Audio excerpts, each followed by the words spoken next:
Meus queridos e amados irmãos, sejam muito bem-vindos ao canal EBD Sim Senhor, o canal que é exclusivo para a Escola Bíblica Dominical. Na lição dos adultos, o corpo de Cristo, origem, natureza e vocação da igreja no mundo. Chegamos à lição de número 6, Igreja, organismo e organização. Iremos estudar o caráter da igreja como um organismo vivo e invisível, sendo o corpo cujo a cabeça é Cristo, nosso Senhor, que comanda, dá as ordens e zela pelo seu corpo. Assim como também uma organização visível, humana e local, que carece de administração, que carece de ordem, de regras e também de usos e costumes. Além de nós conferirmos basicamente três tipos ou três formas de governo: a episcopal, a presbiteral e a congregacional. E vamos falar de forma detalhada neste vídeo qual é a estrutura administrativa da Assembleia de Deus, em especial usando o estatuto da Igreja Assembleia de Deus da cidade onde eu estou. Nós estamos na cidade de Campina Grande, na Paraíba, no canal EBD Sim Senhor, o canal que é 100% nordestino, paraibano e campinense. Fica conosco até o final, porque este vídeo e esta aula da Escola Bíblica Dominical está imperdível, bem interessante. Segundo a forma de análise do canal EBD Sim Senhor, das lições da Escola Bíblica Dominical, primeiro nós fazemos um exegese da leitura bíblica em classe, depois analisamos os três tópicos, finalizando assim com a aplicação prática da nossa vida a respeito do conhecimento adquirido na lição desta semana. Porém, a leitura bíblica em classe ela é bem simples e bem conhecida e mostra uma das ações da igreja em relação a um sistema organizacional, a uma organização humana que é levantar os seus obreiros, pessoas para trabalharem e também essa hierarquia que existe entre os obreiros. O texto está em Atos 6, do 1 ao 7. De forma bem resumida, nós iremos ler e pontuar algumas coisas. O texto diz: Ora, naqueles dias, crescendo o número dos discípulos, houve uma murmuração dos gregos contra os hebreus, porque as suas viúvas eram desprezadas no ministério cotidiano. Há uma reclamação sobre a questão dos privilégios, de ainda a igreja não conseguir resolver essas questões dos costumes e das leis cerimoniais judaicas com o cristianismo ou a nova vida em Cristo. Então se entende que as viúvas hebreias estão tendo uma atenção especial. E o texto continua dizendo que os 12 convocaram a multidão, ou seja, uma assembleia geral de discípulos, e disseram: não é razoável que nós deixemos a palavra de Deus e sirvamos as mesas.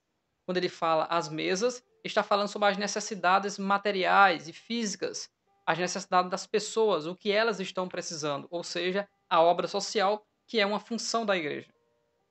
Então ele diz: escolhei, pois, irmãos dentre vós. Então os apóstolos, ou os 12, estão chamando o povo em uma Assembleia Geral para escolher entre os irmãos pessoas capacitadas para esse negócio, para esse ministério. E eles dizem as características dessas pessoas: boa reputação, cheios do Espírito Santo e de sabedoria, aos quais constituamos sobre este importante negócio. Então, eles estão declarando e ratificando a necessidade dessas pessoas e a homologação será nessa Assembleia Geral. Mas nós perseveraremos na oração e no ministério da palavra, uma atitude correta e nobre dos apóstolos, em especial Pedro e João, para que o líder se dedique no alimento do povo, na oração, em consagrar a sua vida para ter sabedoria de Deus para reger o povo. E este parecer contentou a multidão, e elegeram Estevão, homem cheio de fé e do Espírito Santo, Filipe e Prócoro e Nicanor, e Timão, e Pármenas, e Nicolau, prosélito de Antioquia.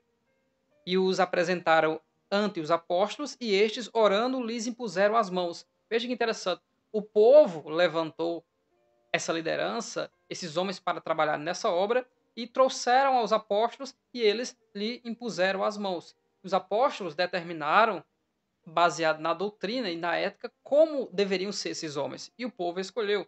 Versículo 7. e crescia a palavra de Deus. E em Jerusalém se multiplicava muito o número dos discípulos e grande parte dos sacerdotes obedecia à fé. Veja que a harmonia de uma boa comunhão entre a liderança na resolução dos problemas em uma assembleia geral e colocando em pauta a ética do comportamento dessa liderança fez e trouxe o resultado do crescimento para a igreja. Por isso, diante desta lição, nós iremos sugerir vídeos, porque nós temos inúmeros vídeos sobre liderança. E o primeiro vídeo é liderança cristã. Você poderá encontrar aí no nosso canal Bíblia de Fato. Então você digita liderança cristã e vai aparecer esse vídeo aí para você sobre liderança. O segundo vídeo é o líder e o seu relacionamento com a igreja. Então digita aí no canal Bíblia de Fato, o líder e o seu relacionamento com a igreja, e você vai ter acesso a esse subsídio que lhe ajudará na sua aula. A lição tem 3 tópicos: a estrutura da igreja cristã, a igreja, um organismo vivo e organizado, e terceiro e último, o governo da igreja nas diferentes tradições cristãs.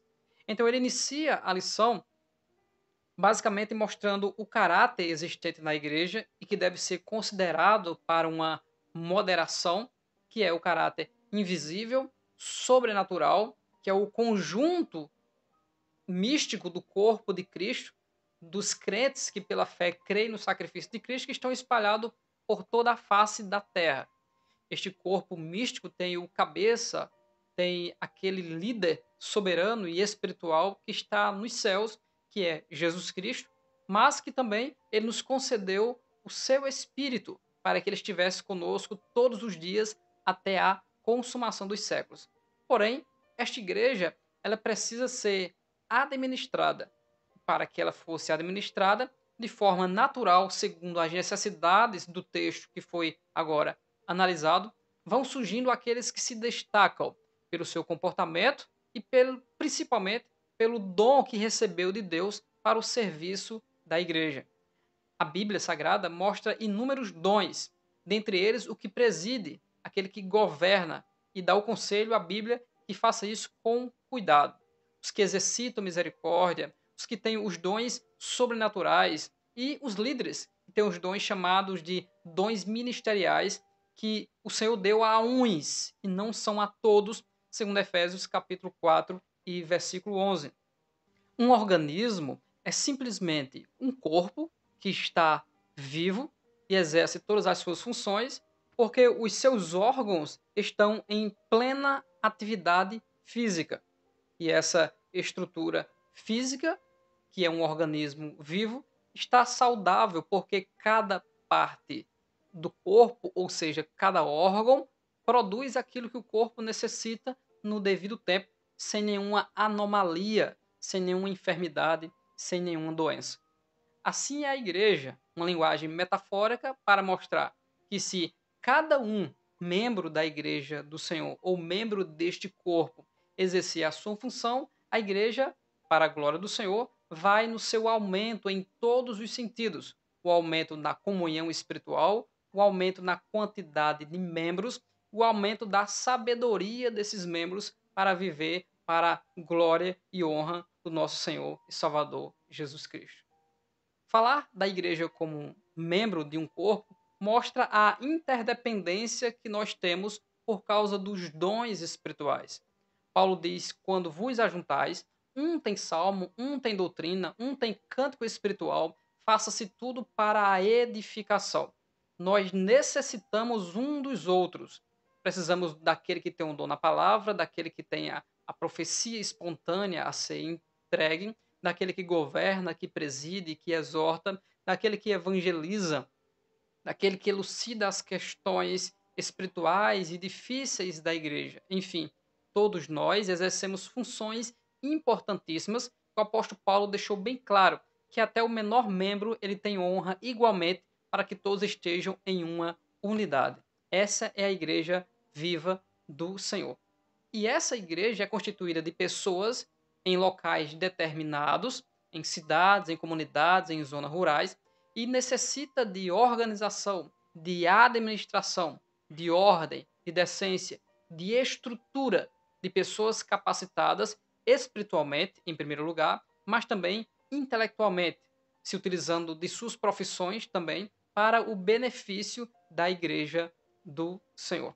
Então a igreja no caráter como um organismo, ela é viva. E sendo um organismo e também estando em espaços geográficos diferentes, existem igrejas que as pessoas são mais quebrantadas, obedecem mais, e é notório em Apocalipse, no capítulo 2, onde traz as 7 igrejas da Ásia Menor, que o Senhor Jesus Cristo ele tanto elogiava uma igreja de uma cidade, como censurava uma igreja de outra cidade, mostrando que o organismo se comporta de diferentes maneiras, dependendo do local, da influência da cultura, do governo, de como foi pregada a doutrina primeiramente e etc. E temos que respeitar esse caráter de cada um, mas pelejar para que todos nós venhamos ser moldados pela palavra de Deus. Essa é a nossa regra. É nela que nós nos pautamos e nós cremos e buscamos nela como devemos andar neste mundo honrando ao Senhor. Mas a igreja como organização, ela precisa de líderes, é preciso considerar a hierarquia necessária para uma boa harmonia, pois o próprio Paulo, em Filipenses capítulo 2, diz que nós temos que considerar uns aos outros superiores a nós mesmos, porque fazendo isso, nós estamos, através do amor, honrando uns aos outros e sempre estaremos em harmonia, não se utilizando de lisonjas, mas de uma parceria e de uma amizade real e verdadeira, porque Deus sabe se isso acontece ou não. A igreja, como a lição propõe, ela tem que ser organizada, mas nunca pode se envaidecer ao ponto de tentar se institucionalizar como se fosse a igreja verdadeira. Se assim fizer, ela já tem a característica de seita e não da igreja do Senhor. Institucionalizar significa ser oficializado, legalizado, legitimado, sancionado, certificado ou autenticado. Essa é uma característica de seita, porque por mais que a Igreja de Cristo tenha a sua representação de instituições e organizações denominacionais diferentes, a Igreja de Cristo é composta por pessoas que estão espalhadas nessas denominações. Então, quando uma denominação diz nós somos a igreja certa, esta é uma seita e não necessita que nós estejamos submissos a uma seita, mas submisso à palavra de Deus. Então, a igreja ela existe no caráter organismo e também no caráter organização. E ela existe nesse caráter para a glória de Deus. E ela precisa andar ordenadamente e também em harmonia.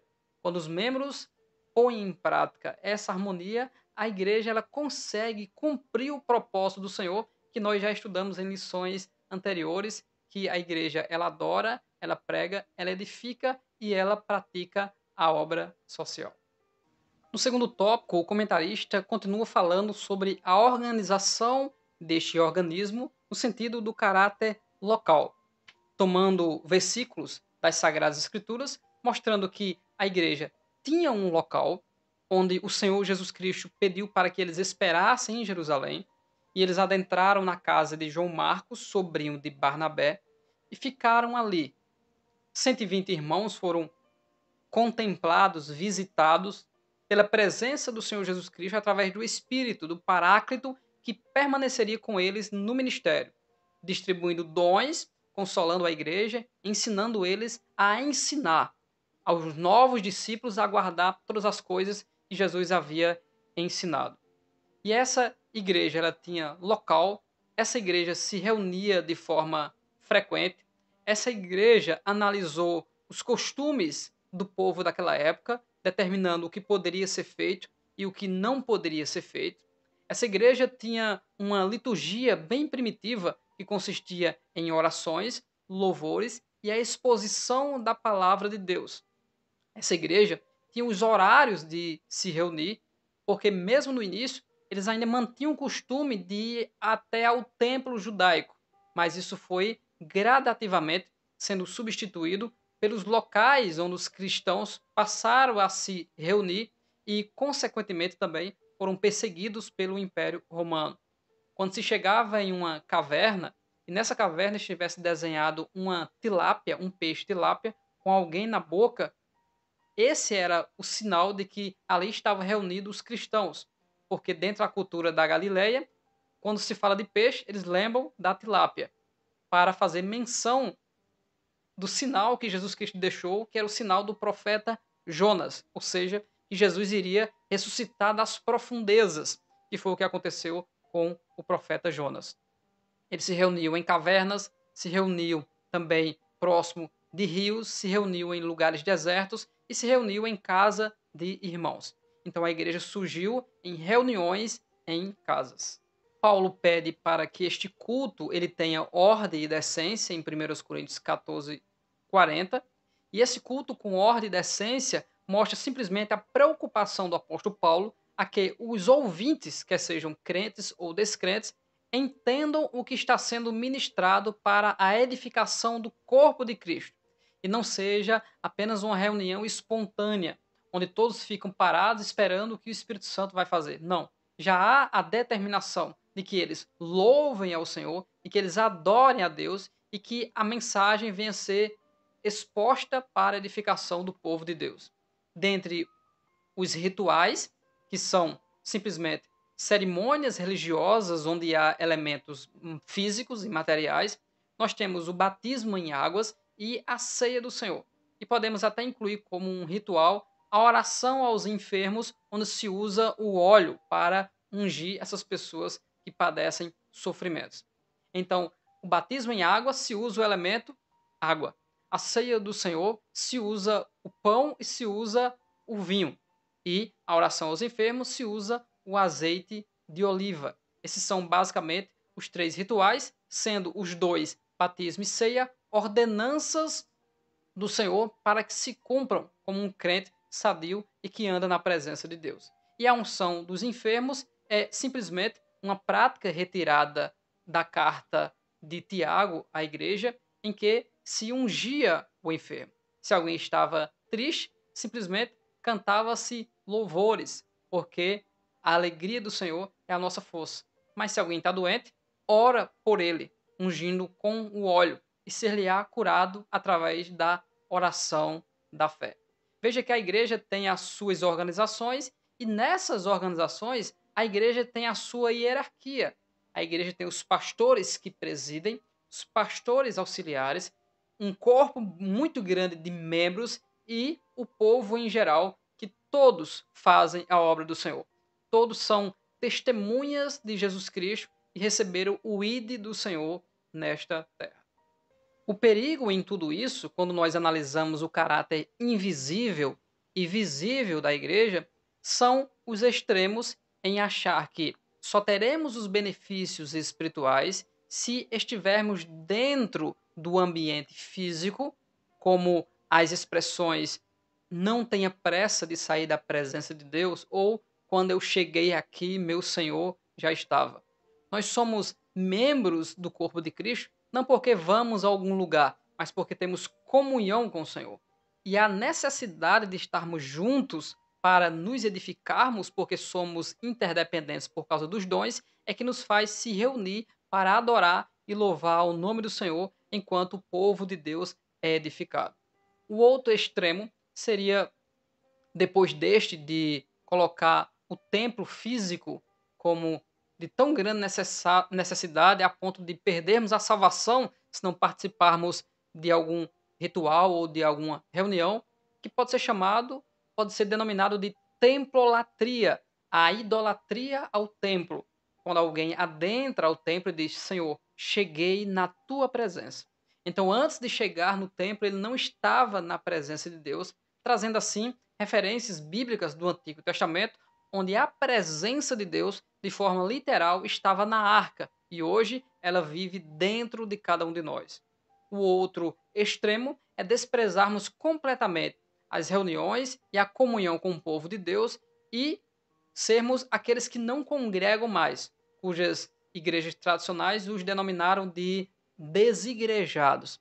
É uma palavra muito forte que diz que eles não são mais membros da Igreja de Cristo, institucionalizando simplesmente organizações. Mas sim, se eles estão em comunhão com o Senhor, eles são membros da Igreja de Cristo, porém deixar de congregar.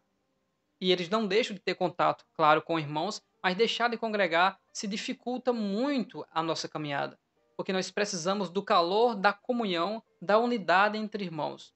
Mesmo considerando que estando entre pessoas haverá cismas, haverá algumas dissensões, alguns litígios, mas nós estamos ainda na terra, em aperfeiçoamento. Por isso, aqui eu quero, com ousadia, lhe dar um conselho: nunca deixe de congregar. Esse é até o conselho bíblico, né? Não fazendo como alguns, deixando a congregação, como é costume de alguns. Precisamos perseverar. Primeiro, ter zelo pela sua própria vida e pela sua casa, porque quando adoramos ao Senhor de forma recorrente, vamos nos juntar com outros crentes, a bênção de Deus através da comunhão estará sobre a nossa vida. Veja que os extremos sempre são perigosos. Nós temos que, de forma moderada, que é conselho bíblico, caminhar na presença de Deus. Por isso eu quero trazer mais um vídeo do canal Bíblia de Fato para os irmãos, que é o vídeo O Ministério de Pastor. E depois deste vídeo, você agora vai analisar comigo 3 diferentes formas de governo dentro da tradição cristã, que também são extraídas das Sagradas Escrituras, mas que tomaram formas diferentes de administração ao longo do tempo. A primeira é a episcopal, onde o bispo, onde um soberano, onde um anjo da igreja escolhido para ir a tal igreja, ele governa aquela igreja, ele levanta líderes, ele é aquele que determina as ações e a função de cada um, e o poder está em suas mãos. Em Apocalipse capítulo 1, esse é chamado de estrela, porque ele brilha com o brilho de Cristo. É chamado também de anjo, não por ter algo sobrenatural diferente dos outros, mas anjo no quesito mensageiro do Senhor. Então ele é o mensageiro de Deus naquela cidade. Então eu estou nesse momento em uma cidade. Quantas igrejas há nessa cidade? Só uma, porque a igreja de Cristo é só uma. Mas quantas organizações ou instituições desta igreja una, que é a do Senhor, há nessa cidade? São tantas que a gente nem tem como contar. E a todo tempo estão fechando ou surgindo novas denominações. Essa é a realidade, mas a igreja do Senhor continua sendo uma. Então, a igreja episcopal, traduzida da palavra episcopos, que aparece no Novo Testamento em Atos capítulo 20, em 1 Timóteo 3, em Tito, onde há orientações para que esse líder tome decisões nessa igreja. É uma forma de governo que é aderido não só pelo catolicismo, mas também por igrejas evangélicas, em que o líder é aquele homem que foi escolhido, que foi posto por alguns ou por todos os membros da igreja, e ele é que decide o futuro da organização aqui na Terra através de decisões monocráticas. A segunda forma de governo é chamada de presbiteral, onde, logicamente, vem da palavra presbíteros, que são esses líderes que são escolhidos por esse líder principal. Então, a forma de governo presbiteral é aquela onde há o líder principal, porém, ele escolhe membros ou uma assembleia que vai aconselhar ele nessa administração. E esses líderes que estão nas Sagradas Escrituras, Atos 11:30, Atos 15:2, mostra claramente que, juntando o episcopal com o presbiteral, nós temos ações bíblicas, onde existem ordens para os anjos que estão nas igrejas da Ásia, que eles estão tolerando falsas doutrinas ou estão de forma consciente e que agrada a Deus, combatendo as falsas doutrinas e os hereges, fazendo a vontade de Deus. Então a responsabilidade cai sobre esse anjo. E na forma presbiteral, não episcopal, esse anjo, esse líder da igreja, escolhe líderes para administrar juntamente com ele. E juntos eles determinam ou decidem o que acontecerá com o povo de Deus. E a terceira é a congregacional, é a mais democrática. É como uma reunião de condomínio, em que o líder ele simplesmente está submetido à vontade de todo o povo em Assembleia Geral, e o povo é que determina se esse líder será o deles ou se esse líder, por uma falta ética, não será mais o deles. Esse modelo ele é seguido por muitas igrejas, algumas denominadas propriamente de congregacionais, algumas batistas, e a forma presbiteral é também usada pela igreja que já tem o nome da forma de governo, igreja presbiteriana, mas também algumas igrejas pentecostais, em especial dos Estados Unidos da América. Mas, como propósito principal deste vídeo, como é a forma de governo da Igreja Assembleia de Deus, dessas lições da CPAD, desta declaração de fé das Assembleias de Deus, que é um documento em forma de livro que todo membro da igreja precisa ter, porque é nesse documento onde está declarado tudo aquilo que a igreja crê, de que forma ela põe em prática essa doutrina sobre os seus membros, para que eles andem em conformidade com a palavra de Deus. Por isso que é muito importante esse livro, que serve como um livro de ensinamento doutrinário para a denominação e congregação, porque aqui é onde tem o cremos, aquilo em que a igreja, como organização, acredita e segue segundo a palavra de Deus, fazendo assim com que ela pratique a palavra, esteja dentro da igreja do Senhor Jesus. Porque existem igrejas que não mais andam segundo a palavra de Deus, então elas não são mais a igreja do Senhor. É apenas uma religião em que se faz agora a vontade do homem e não a vontade de Deus. Basicamente, segundo o comentarista da lição, ele diz que por influências culturais da época, a Igreja Assembleia de Deus, ela tem uma junção aqui da forma de governo episcopal com a forma de governo presbiteral, porque a Igreja Assembleia de Deus simplesmente surgiu com membros da Igreja Batista, cujos missionários entraram no Brasil para trazer a atualização da mensagem de Atos capítulo 2 e que muitos crentes batistas dos Estados Unidos e também de outros países aceitaram o ensinamento fácil, fácil, porque ele é bíblico. Porém, alguns irmãos aqui de igrejas batistas não aceitaram. E houve muitas coisas, e por se reunirem agora em casas, por causa dos irmãos batistas não aceitarem esse novo ensino, e aí surgiu a igreja de fé, a igreja pentecostal de fé apostólica, que posteriormente passou a ser chamada Assembleia de Deus, por determinação da Assembleia de Deus que já existia, tanto nos Estados Unidos, como também na Itália, que foi levantada pelo líder da congregação cristã no Brasil, que foi a primeira denominação cristã aqui no Brasil, sendo que a Assembleia de Deus ela cresceu de forma vertiginosa, diferente da congregação cristã no Brasil, que também é consideravelmente muito grande e tradicional, porque a inclinação da congregação cristã foi mais para o calvinismo e a inclinação da Assembleia de Deus foi mais para o arminianismo, para a evangelização, a expulsão de demônios e a oração para a cura dos enfermos, o que atingiu um Brasil de povo analfabeto e semi-analfabeto e também de uma pobreza muito grande. E a igreja cresceu, principalmente na parte norte do nosso país. Aproveito para sugerir mais um vídeo, que o vídeo é o Ministério de Evangelista. Então acessa aí no canal Bíblia de Fato. Não se esqueça de pesquisar o Ministério de Evangelista, Bíblia de Fato. Você terá acesso a esse vídeo. Em resumo, o modelo de liderança assembleano seria o governo episcopal, por parte do pastor-presidente, e presbiteral, pelo fato desse pastor-presidente escolher os seus ministros, a sua diretoria, a mesa diretora, para juntos determinarem o seu estatuto e depois ser ratificado por uma Assembleia Geral e homologado pela Assembleia Geral constituída por todos os membros da igreja. E que está dando certo e deu certo, porque a igreja ela precisa de liderança, precisa de hierarquia, precisa de organização e tudo que tem organização avança e cresce.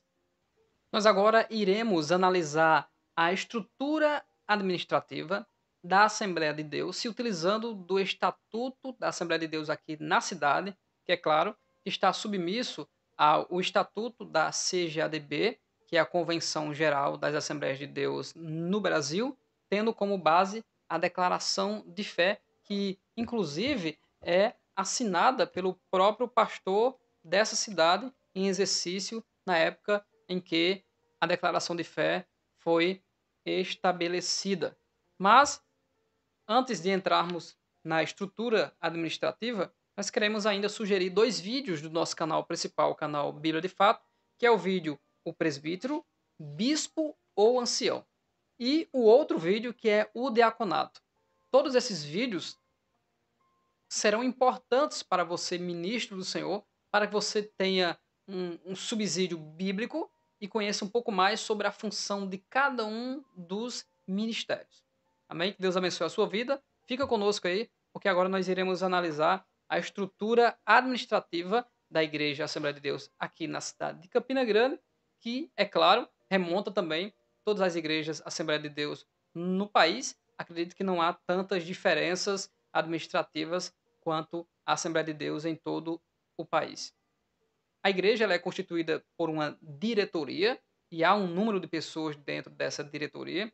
Há a comissão de contas e essa comissão de contas ela tem a função de fiscalizar a parte dos valores monetários que entram dentro da igreja. Existe a Assembleia Geral, que é constituída pelos ministros e por todo o povo de Deus em caráter especial para tomar as suas decisões.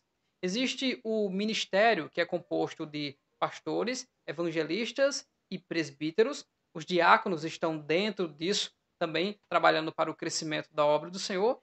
E os auxiliares, ou os obreiros auxiliares. Todos esses podem ser chamados de obreiros, que são aqueles que são os fazedores da obra de Deus. Existe também a secretaria, que dá todo o auxílio e administração de tudo que rege a igreja ao pastor presidente e à mesa diretora. E há também a secretaria de evangelismo e missões. Dentre todos esses cargos, todos têm os seus secretários, os seus auxiliares, para colocar em ordem tudo aquilo que é preciso para que a igreja venha caminhar. Claro que estamos falando aqui em resumo, pois o estatuto é bem extenso e você pode sim acessar esse estatuto e ter direito a ver o que consta no estatuto da Assembleia de Deus, também aqui da cidade, mas principalmente o estatuto geral da Assembleia de Deus no Brasil, que consta no site da igreja. Veja como é a estrutura administrativa relacionado com as 3 formas de governo, que são a episcopal, a presbiteral e a congregacional. Você compara também com os textos bíblicos e assim você percebe que a administração da igreja está em coerência com aquilo que a palavra de Deus diz. A diretoria ou a mesa diretora, ela é constituída por 7 membros que são escolhidos pelo pastor presidente, e esses 7 membros são o pastor presidente, depois existe o vice-presidente e o segundo vice-presidente. Então, são 3 pastores que presidem a igreja. Depois existe o primeiro e o segundo secretário. Depois, o primeiro tesoureiro e o segundo tesoureiro. Essa é a diretoria da igreja. Escolhida pelo pastor presidente, ratificada pelo ministério e homologada por Assembleia Geral, que aceita ou não esses integrantes, esses homens de Deus, como fazendo parte da mesa diretora. Os pastores auxiliares das congregações afiliadas, eles exercem o seu mandato nessas congregações ou nessas áreas da igreja dentro da cidade por um ano, sempre andando de acordo com as diretrizes da sede ou do pastor presidente ou da mesa diretora. Então, eles estão em outras congregações físicas, mas estão submissas à mesa diretora e a tudo aquilo que a igreja sede determina que seja feito. Esses cargos, eles não têm vínculo empregatício com a igreja. Eles não são empregados da igreja no sentido monetário, no sentido de salário. Porém, eles foram constrangidos pelo amor do Senhor e foi-me imposta essa obrigação, como Paulo diz em 1 Coríntios 9:16, e ai de mim se eu não cumprir. Então, considerando o ministério, seu caráter invisível e seu caráter visível, nós fomos chamados por Deus através do seu Espírito, recebemos dons espirituais para o exercício do chamado, e a igreja, em Assembleia Geral, os líderes da igreja reconhecem esse dom, reconhecem essa chamada e remanejam pessoas para trabalharem em suas funções, através dos dons que o Espírito Santo distribuiu para cada um dos irmãos. Agora, sobre o pastor presidente, qual a sua função, o que ele faz, né, qual a sua autoridade dentro da igreja como organização, como instituição. Ele preside por um tempo indeterminado e o seu mandato ele pode ser cessado em causa que ele falte algumas dessas regras que tem que cumprir. Ele tem alguma falta aos princípios bíblicos, aos princípios das leis do nosso país ou do estatuto da CGADB, ou também por renunciar, decidir por algum motivo pessoal renunciar e deixar abandonar o seu cargo, ou ainda por uma incapacidade física ou mental. A sua saúde não está boa, então ele vai ser agora jubilado ou aposentado porque não consegue mais de forma efetiva cumprir as suas obrigações. Já o vice-presidente, ou os dois vice-presidentes, o primeiro e o segundo, eles servem para substituir o presidente. Então, eles são o auxiliar ou os auxiliares principais do pastor presidente e eles precisam trabalhar por tempo integral. E se eles assim fazem, eles recebem 50% do salário que é pago ao pastor presidente. Então, a metade do salário do pastor presidente é o salário de cada um dos vice-presidentes. E é proibido que eles venham interferir, segundo a sua própria vontade, as igrejas filiadas sem a autorização do pastor principal, que é o primeiro, que é o pastor presidente. E também eles, como todos, são proibidos de participar da política partidária, ou seja, de entrarem na política para tentar algum cargo como deputado, senador, prefeito, vereador e etc.